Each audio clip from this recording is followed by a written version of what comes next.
సర్వేల కోసం సినిమా చేద్దాం కొండపాలెం సినిమా చేశారు. నిజం అది. నాకు కూడా ముందు నేను అప్పుడు లాక్‌డౌన్‌లో చెన్నైలో ఉన్నాను. నేరుగెళ్ళి కళ్యాణ్ గారిని రిక్వెస్ట్ చేశారు.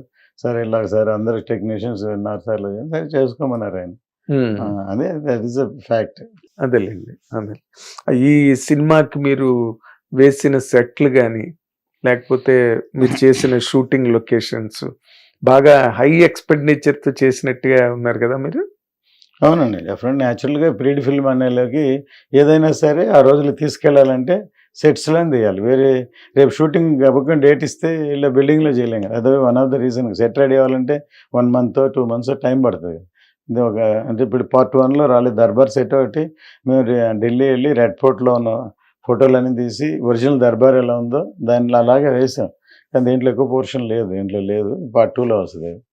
అలా చేసాం. అట్లాగే గోల్కొండ నవాబ్ ఒక క్యారెక్టర్ ఉంది. ఆయన ఎలా ఉంటాయి చాంబర్‌లో ఉంటారు అలాగా. అట్లాగా మచిలీపట్నం ఇండియాలో 2 హార్బర్స్ ఉన్నప్పుడు 17th సెంచరీలో. ఒకటి సూరత్‌లో, గుజరాత్‌లో. ఇంకోటి మన బందర్‌లో. బందర్ అనే పేరు ఎందుకు వచ్చిందో ఎవరికి తెలియదు. అసలు అది బందర్ అనేది ఫ్రెంచ్‌లోనో, పోర్చుగీస్‌లోనో పోర్ట్ అని బందర్ అంటారు. అందుకని బందర్ వాల్టేర్ అని విశాఖపట్నం వాల్టేర్ అని ఎందుకు వచ్చిందో నాకు తెలియదు కదా బ్యాక్గ్రౌండ్. అట్లా కొన్ని వాడుకలు అలాగే ఊళ్ళ పేరైంది.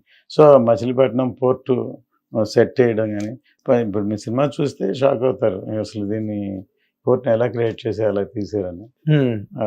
అలాంటి సినిమాలు ఉన్నాయన్నమాట. చార్మినార్ కూడా ఒరిజినల్ సైజ్ చేశారు. చార్మినార్ సెట్ వేసాం. చాలా అసలు ఒరిజినల్ సైజ్ అంటే అసలు యోగోయ్ అసలు ఎంత ఎత్తు. ఎన్నాళ్ళు పెట్టింది సార్ మీకు అది?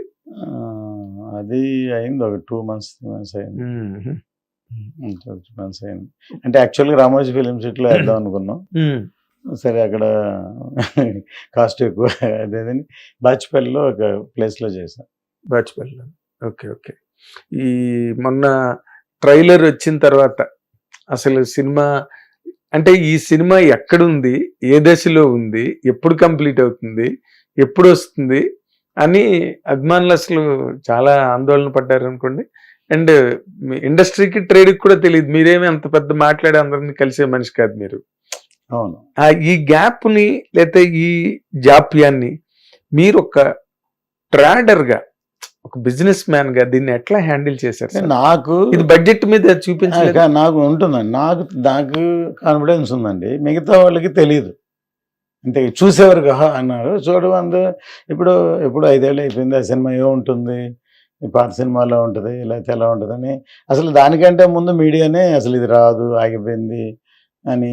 తర్వాత ఇంకా ఆయన పాలిటిక్స్లో ఉండడం వల్ల ఇంకా ఆపోజిట్ వాళ్ళు ఇంకా ఏదో విధంగా మొన్న ఈ మధ్య అయితే ఒక వ్యక్తి చెత్త సినిమా దాన్ని హైప్ చేస్తున్నారని అని ఇట్లా రకరకాలుగా వచ్చేది. ఎవరు ఏమన్నా ప్రోడక్ట్ వచ్చినప్పుడు వాళ్ళే మాట్లాడతారు. మేము కామ్గా ఉన్నాం. మీరు చాలా నిలకడైన మనిషి. మీరు హైట్ తక్కువ కానీ కరేజ్ మాత్రం మీకు చాలా ఎక్కువ కదా. ఇప్పుడు మనం ఒకటి మొదలు పెట్టాం, అది సంపూర్ణంగా పరిపక్వంగా ప్రాపర్గా తీసుకురావాలి. కానీ మనం కంగారు పడినా, టెన్షన్ పడినా, లేకపోతే ఏమన్నా యూజ్ లేదు కదా. నేను ఇప్పుడే కదా ఎప్పుడైనా సరే చేసేదాన్ని క్వాలిఫై ప్రాపర్గా చేయాలి, క్వాలిటీగా చేయాలి అనేది చిన్నది ఏది చేసినా క్వాలిటీగా చేయాలనుకుంటాను నేను. అదే అంతే, అదే ముఖ్యం. అదే అప్పుడే మాట్లాడుతుంది, మన సినిమానే మాట్లాడుతుంది కదా. Correct correct. అదే ఇప్పుడు మరి ట్రైలర్ వచ్చాక అందరికీ అర్థమైంది ఈ సినిమా ఏంటి అని. అసలు మొత్తం మిలియన్స్ అండ్ మిలియన్స్ వ్యూస్. అసలు షాక్ అనమాట అందరికి కదా. మీకు ఎలా అనిపించింది సార్ ఇన్నాళ్ళు వెయిట్ చేసి? అంటే మీకు తెలుసు అనుకోండి, మీరు ఇప్పుడే అన్నారు దాని క్వాలిటీ ఎలాగొస్తుందని. అంటే ఇది కనెక్ట్ అవుతారు, ఖచ్చితంగా నచ్చుతుంది, ఎంజాయ్ చేస్తానని ఎక్స్పెక్ట్ చేశాను. అదే జరిగింది. ఆ రోజు ట్రైలర్ రిలీజ్లో కూడా థియేటర్లో అదే అడిగాను. మీరు కూడా ఎక్స్పెక్ట్ చేయలేదు కదా ఇప్పటి వరకు అని అడిగాను. సార్ మీకోసం 5 సార్లు చూస్తాం సార్ అన్నారు. సినిమా కోసం చూస్తారు. మీ గురించి కామెంట్లు కూడా అలాగే పెట్టారు అందరూ. మా హిట్ టీవీ మేము ఇచ్చిన రివ్యూలో కింద నిర్మాత రత్నం గారికి మంచి జరగాలి, ఆయనకి మంచి సక్సెస్ రావాలి అని చెప్పి. అంటే నేను ఎప్పుడు సార్ సినిమానే శ్వాసగా, సినిమానే డ్రీమ్గా, సినిమానే అలాగే ఇన్ని సంవత్సరాలు ట్రావెల్ చేశాను. నాకు వేరే బిజినెస్ లేవు, వేరే వ్యాపకాలు లేవు, వేరే డైవర్షన్ లేదు. ఒకవేళ ఏదైనా చేస్తే ఒకప్పుడు ఫిలిం సిటీ రామోజీరావు లాగా అలాగా నాకు వేరే థాట్స్ ఉన్నాయి, అలా చేద్దాం అనుకున్నాను. కానీ ప్రాక్టికల్గా అప్పుడు నాకు సైటు అక్యూర్ చేసి ఇచ్చేవాళ్ళు. చెన్నైలోనే శ్రీపెరంబత్తూర్ దగ్గర అక్కడ చేద్దామని అనుకున్నాను. తర్వాత ఇక్కడ రాజశేఖర రెడ్డి గారు సీఎం ఉన్నప్పుడు నాకు వైజాగ్లో లెటర్ కూడా రాసిచ్చారు, కానీ నేను మూవ్ చేయలేదు. అంటే మళ్ళీ వెళ్ళి ఆ సైట్ ఇది గవర్నమెంట్ ఇదే ఇవ్వచ్చు అని ఎంఆర్ఓలు అని అడిగి తిరిగి చేయాలి, అలా వదిలేసాను. కానీ డ్రీమ్ ఉంది అలా చేద్దామని, ఓకే చేయాలని. అలాగే సినిమాకు వదిలే లేటెస్ట్ టెక్నాలజీ చాలా ఇంట్రడ్యూస్ చేసాం. గ్రాఫిక్స్ ఫస్ట్ హాంకాంగ్లో చేసాం, తర్వాత ఫస్ట్ టైము మేకప్ హాలీవుడ్ని తీసుకొచ్చాం భారతీయుల్లో, ఫస్ట్ టైం ఫారిన్ డాన్సర్స్ని ఇండియన్ స్క్రీన్లో భారతీయుల్లోనే యూజ్ చేసాం. తర్వాత మర్చిపోయారు, అందరూ అన్ని సినిమాల్లో యూజ్ చేశారు. అట్లాగూ ఎప్పటికప్పుడు ఇప్పుడు ఈ సినిమాలో కూడా కళ్యాణ్ గారు గెలిచిన తర్వాత సెకండ్ హాఫ్ మొత్తం మేము మంగళగిరిలో తీసాం. అసలు రేపు సినిమా చూస్తే మొన్న మాట వినాలి సాంగ్ చూశారు కదా, ఆ సాంగ్ని ఎలా ఉంది, ఎక్కడ తీశారు ఎవరికి తెలియదు, ఫారెస్ట్లో ఎక్కడ ఉన్నట్టుంది, కానీ అది మంగళగిరిలో ఒక చిన్న షెడ్లో చూసాం. మాట వినాలి గురుడా, మాట వినాలి, మాట వినాలి, మంచి మాట వినాలి. ఇది అసలు ఆయన వచ్చిన ఆయన టైం వేస్ట్ చేయకుండా 1 hour 2 hours 4-5 కెమెరాస్ తోటి అన్ని యాంగిల్స్లో తీసి అన్ని దీంట్లో చేసాం. అంత ప్రీవిజువలైజ్ చేసి ఎలా ఉంటే సినిమా చేసాం. అలాగూ సినిమాని వేరే టెక్నిక్ లెవెల్కి తీసుకెళ్ళాలని చూస్తున్నాను. అదేలేండి. పవన్ కళ్యాణ్ గారికి మీకు ఏంటండి ఆ కెమిస్ట్రీ? నాకు ఎందుకంటే కృషి చేసిన తర్వాత ఆయనే మిమ్మల్ని చేయమని అన్నారు, అడిగారని ఎక్కడో ఆయనే చెప్పారు. కరెక్ట్. నేను చెప్పలేదు, నేను చెప్పడం తప్పుగా ఉంటుంది. అదేలేండి. నేనే నా రత్నం సినిమా చేయమని అడిగాను, అంటే ఆయనే చెప్పారు. మీ బర్త్డే నాడే అనుకుంటా ఒకసారి రాయమని చెప్పారు. అవును. ఏంటి, what is the best quality మీకు ఆయనతోని? ఎందుకంటే నాకు తెలిసి పర్సనల్ గా ప్రాజెక్ట్ మీద ఎంత అభిమానం ఉందో మీకు, అంతకు మించి ఒక 100 రెట్లు ఎక్కువ పవన్ కళ్యాణ్ మీద ఉందని నేను నమ్ముతాను. డెఫినెట్గా ఆయన హీరో, నేను ఎప్పుడు చెప్తాను హీరోగా అంటే ఆయన వ్యక్తిగా నాకు బాగా ఇష్టం. ఎందుకంటే ఆయనలో ఉన్న ఏమంటారంటే ఆయనకి చాలా నాలెడ్జ్ ఉంది. ఆయన పెద్ద గొప్ప డైరెక్టర్. ఆయన డైరెక్ట్ చేయలేదు కానీ ఒకే సినిమా చేశారు, మా డిస్కషన్లో తెలుస్తుంది. గొప్ప డైరెక్టర్. అసలు చాలాసార్లు చెప్పాను, మళ్ళీ చెప్తాను. ఖుషి లాంటి సినిమాలో ఒక మేరా జహాన్ సాంగ్ పెట్టమని థాట్ ఆయన ఇచ్చారు. ఒక హిందీ సాంగ్ పెడదాం అన్నారు.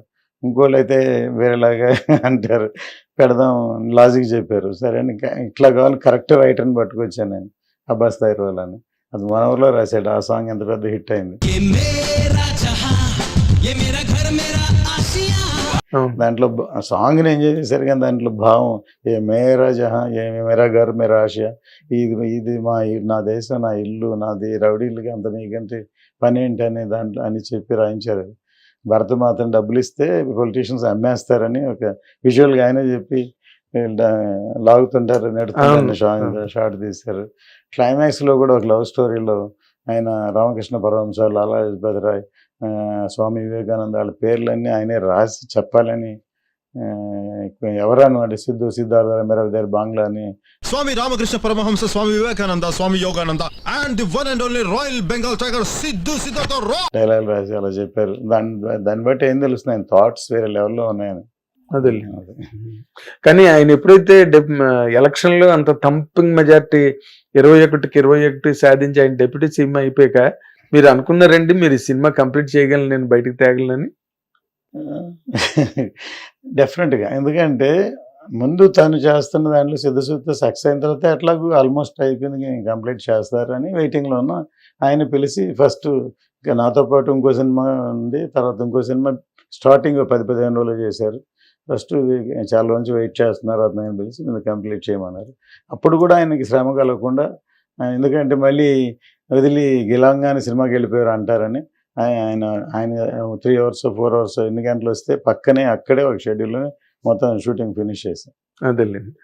జ్యోతికృష్ణ అని డైరెక్టర్గా మీరు దీనికి మీరు అప్పచెప్పారా? తను పవన్ కళ్యాణ్ గారిని అడిగారా? పవన్ కళ్యాణ్ గారి యాక్సెప్టెన్స్ ఉన్నదా, లేకపోతే తప్పనిసరి పరిస్థితుల్లో జ్యోతికృష్ణ చేత చేయించారా సార్ సినిమా? కదా, అన్ని మీరు అడిగిన 2-3 అన్ని కలిసి ఉన్నాయి అందులోనే. ఓకే. ఒకటి బై నేచర్, ఒక తను ఎంటర్ అవ్వాల్సి వచ్చింది. తను వచ్చిన తర్వాత ఇది అంత ఈజీ కాదండి.